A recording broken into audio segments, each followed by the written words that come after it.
just get worried that the leadership of ActionSA and the leadership of the DA seem to unnecessarily go at each other's throats. And I mean, a lot of South Africans call for parties like the DA, ActionSA to work a better deal for South Africa.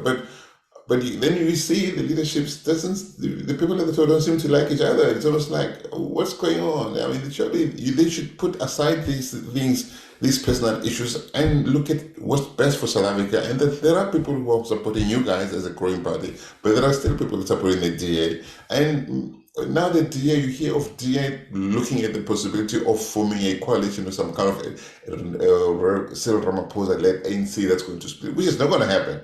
So you guys must work together. Can't you encourage your leaders to just, guys, let's put South Africa first and forget these egos? Well, I don't know whether it's not going to happen because, when they say where there's smoke, there's fire. So Steenhuisen and Zille both talk about a potential or a probable coalition with the ANC. I think that would just be terrible for South Africa. And I agree with you 100%. If you read, I read the Sunday Times this weekend, there's some allegations of deep personality issues between various people in ActionSA and DA based on personal experiences and enmity and that kind of thing. I think South Africans are desperate for political leaders that will point in a direction rather than point at each other. Right. And I concur with you 100% there. I think people are desperate for mature leadership that will point to the future of this country and hopefully a prosperous future, and to reverse the trend that we're in now and look to mature leadership. So even the squabbles that are going on now, if ActionSA was insignificant, the DA wouldn't worry about ActionSA. ActionSA is significant, so it is a bit of a worry to the DA. And I believe that ActionSA can get votes from communities that the DA no longer can. So we should be looking at, let's say, not supporting each other, but complementing each other, okay? Complementing each other in offering South Africans something new. There is no doubt that the DA does govern well in many of the places that it does govern. But I'll remind you that one of my colleagues, Michelle Wasserman, who is the provincial chairperson of ActionSA in the Western Cape, she caused a big stir when she said what was her objective. And she said her objective was to bring the DA under 50% in the Western Cape. Well, it caused all sorts of hoo-ha. And Tony Leon said, well, why is the ActionSA wanting to cannibalize the DA? I responded to Tony to say, cannibalism is eating the flesh of your own species, and the DA and ActionSA are not the same species. But I do want to say, what I do want to say is that any self-respecting political party wants to bring the governing party below 50%. And even if the DA goes below 50%, which is likely in the Western Cape in the next election, it won't harm the people of the Western Cape. It'll actually be to their benefit because the DA will have to pull up their stocks and pick their knees up and govern better. In the last election, they already lost 8 municipalities in the Western Cape. Right. And the PA is giving them a hard time. Yeah, but some of them they lost through transactional people, it seems. I mean, there are too many of these people who are prepared to accept a position in Kai and this and that to cross over, which is nonsense. I mean, and I want to go back to the discussion, but you continue this line of Western Cape. The DA, in the same way that it's up to the opposition parties to win elections nationally. In Cape Town, it's up to the opposition parties like yourselves and others to propose a different deal to the people of the Western Cape, and it's up to the people of the Western Cape to decide which way they want to run. Look, I just think it's better for everybody in this country, whether you live in Port Elizabeth or Gqeberha or Cape Town or Johannesburg or eThekwini. You want a government that respects its voters, that feels the hot, fetid breath of the opposition blowing warm on their necks, so that they have to govern properly, knowing that if they let the people down and they allow their beaches to be full of sewage for the whole December period and the whole summer period, there should be a political consequence to that. So up until now in South Africa, we haven't seen that. We haven't seen that kind of respect of voters, where the people in power understand that if they don't deliver, they're going to be out of power. And I think our democracy is finally maturing to get to that point. And yes, we might go through a period of having regular political leadership changes, but that's also fine because, the way we're going with our democracy, where you think you have a government that believes it's their birthright to govern forever. Well, you have this kind of mess going on that we have in South Africa. There is no political birthright for any political party that's going to keep them in power forever. There is no such thing. But you also want people to come into power with a level of maturity. People win elections, and once they cross over to the other side, there's too much emotion in South African politics.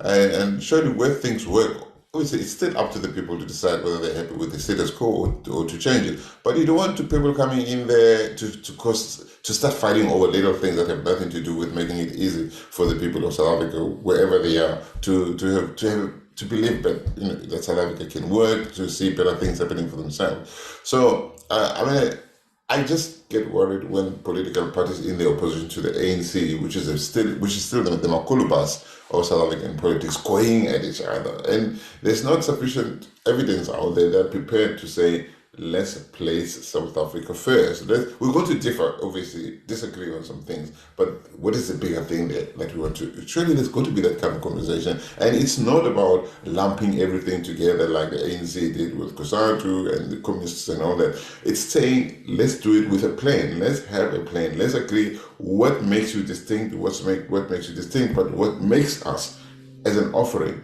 in opposition to the status quo, something that will make South Africans stand up again. Well, look, I think just to go to your original point about passion and emotion. I think that's actually what defines South Africa people very well. We're very emotional. We're very passionate people. And what has crystallized in South Africa in the last 29 years is that we are really at our best when we are together and being emotional and passionate together. So, we see that on sports fields, and we see it in some other instances, but very seldom and rarely in politics. But I think it's coming, Solly. I really do think it's coming, because what South Africans have come to realize is that we're at our very worst when we are passionately and emotionally divided and polarized. So let me use some examples. The EFF's antics at State of the Nation and State of the Province addresses have become so worn out now that people are just so irritated with them, and people are tired of being divided along racially polarized lines, and the rhetoric is so worn out and hackneyed that people just are sick and tired of it. So I think South Africans are really looking to a period where we have the kind of rhetoric that says, let's come together, let's unite together, let's fix South Africa. And that's why I love the slogan of ActionSA. It's such a simple slogan. It says, let's fix South Africa. It's inclusive. Everybody's invited. It's not exclusive. And I think we need to move away the kind of exclusively polarized rhetoric and actions of politics that has defined the first 3 decades of post-liberation politics to a kind of politics that says, listen, we've got global challenges. We've got massive unemployment. We have no energy.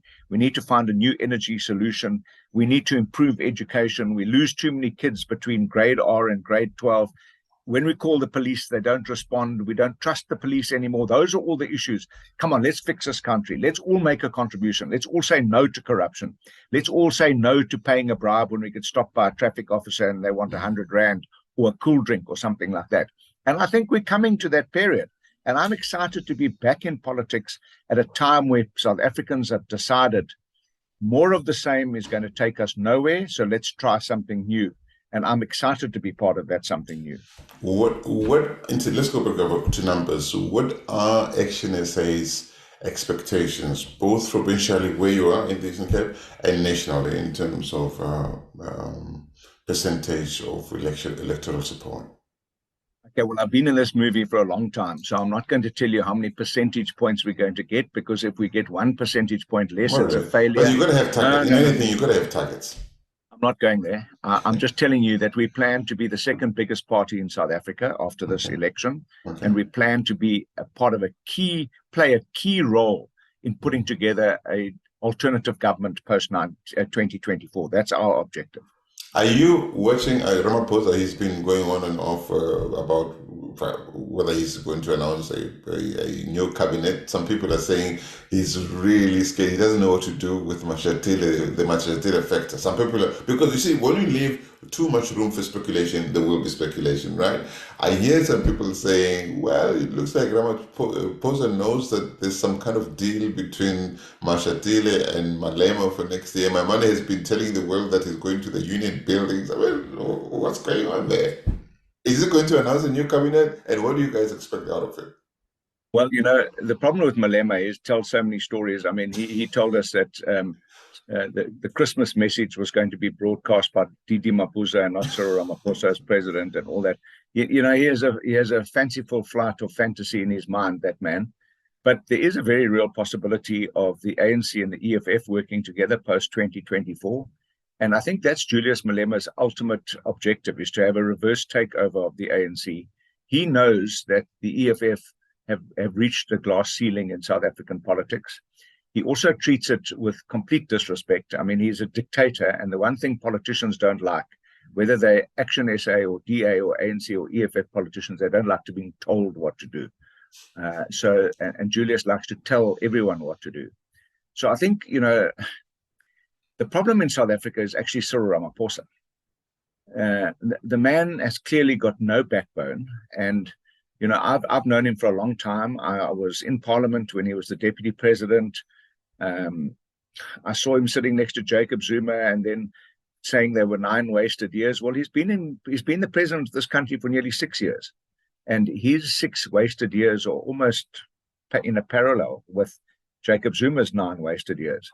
So he can't take decisions, doesn't take this. He's got nothing to say about Paul Mashatile. Paul Mashatile is the deputy president of the ANC. He will be the deputy president of South Africa. Cyril Ramaphosa has got no option about that. But where he's stuck and overwhelmed is what to do with his ANC ministers that are so useless. Mashatile will be deputy president of South Africa before the next elections, but you guys must work hard to make sure he doesn't become president of South Africa after the elections. Well, that's what I said right from the beginning. There's no way. The ANC must go.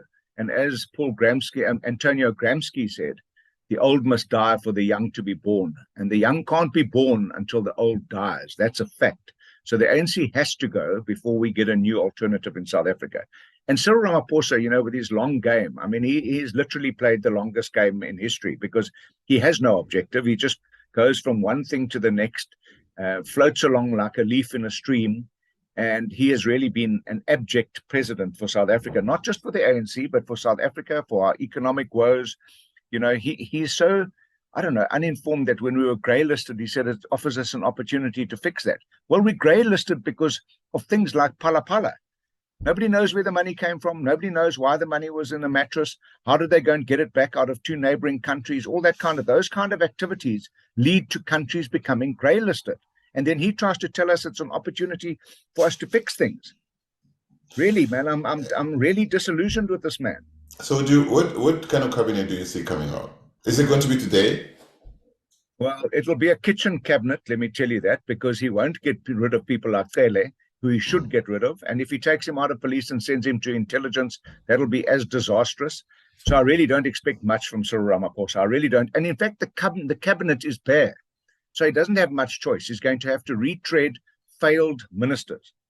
But I sincerely hope he'll have the courage to get rid of people like Lindiwe Sisulu and Nkosazana Dlamini Zuma, because they openly challenged him, and they have been abject as ministers for many decades now. And then I want to tell you something else that really troubles me. Education. We have had the same Minister of Education, I think, for 15 years, Angie Motshekga. And we still have the worst outcomes in education of any developing country in the world. We put more money in per capita than any other, but the outcomes are appalling. And the ANC reduces the pass rate to 30% and then breastbeats about getting a 77% pass rate, but they forget about the fact that we lose more than half the kids between entering school and leaving school. Angie Motshekga is still the Minister of Education. If she stays the Minister of Education, well, then Cyril Ramaphosa must go today. Yeah, I mean, look, when he became president of the ANC in 2017, they said, he had to compromise, he had to keep his party together. That's what he said. He'd rather be seen as a weak president, blah, blah, blah, blah, blah, blah. Now, surely he came out slightly more strengthened after the recent, but he's still dilly-dallying all over the place. So it's the whole of South Africa is waiting for one man to make a decision. Surely, maybe we should also talk about whether we want the strong presidents in the future for South Africa or strong President Cisse, former Deputy Chief Justice Modikgamo Seneke and others. did say that we placed too much power into the presidency of South Africa, thinking that everybody was going to be like Nelson Mandela, and then anyone can abuse those powers, go rogue, or not use them properly to keep our nation proud and together, united. Surely we should maybe have a conversation about changing some of these systems because they failed us. If we can't rely on the goodwill of one man or one woman or the good health of a person for South Africa to be strong and run. You should be president of South Africa. Solly, let me just tell you something. Cyril Ramaphosa and the ANC have become accustomed to treating the electorate with disdain, absolute disdain. So when Cyril Ramaphosa, you mentioned it, but I want to reinforce it. When Cyril Ramaphosa said his responsibility is to keep the ANC united, and he'd rather keep the ANC united than be known for that than to be a poor president of the country. Now, if you treat voters that make you the president with that kind of disdain, you don't deserve to be the president. Your first priority should be for your country, fix your country first, do the right thing. This last week again, and we saw the disdain where apparently he couldn't make a decision, and the SG of the ANC had already told the country that the decision would be made before the end of February. This week he had a cold, but he was at a cattle auction and entertaining people at his Pala farm. So Cyril Ramaphosa really is not on the ball, and is treated South Africa with disdain. Another example is, as the country's economy is collapsing, he challenged business and said to business, they must stop complaining, they must get on board with the solutions. Well, the ANC treats business with such disdain all the time. They malign them in Parliament, they malign them in their policy speeches and in the ANC conferences about white minority capital and about business this and business that. But then he says they must stop moaning. Business has got every right to moan in this country because the ANC doesn't give a damn about the kind of economic environment that businesses are supposed to work in. There's no reliable water supply in most of the cities of this country. There's no reliable electricity supply. Our road network is falling apart. Our ports are the worst productively in the whole world. The recent World Bank survey had the port of Durban, Mocha in Port Elizabeth, and Cape Town as the three worst productive ports in the whole world. Now, we are a primary producing country. We produce minerals and we produce agricultural primary products for export. But our ports are the worst in the world. And what does the ANC say? They're going to start a state-owned shipping company. I wouldn't put a rat on a state-owned ship. I wouldn't even put a rat on a state-owned ship. Not under the ANC, definitely not. It'll never get to its destination on time. It'll probably sink en route. And we've got an airline that doesn't even fly. So where is the credibility? This government has lost all credibility and respect.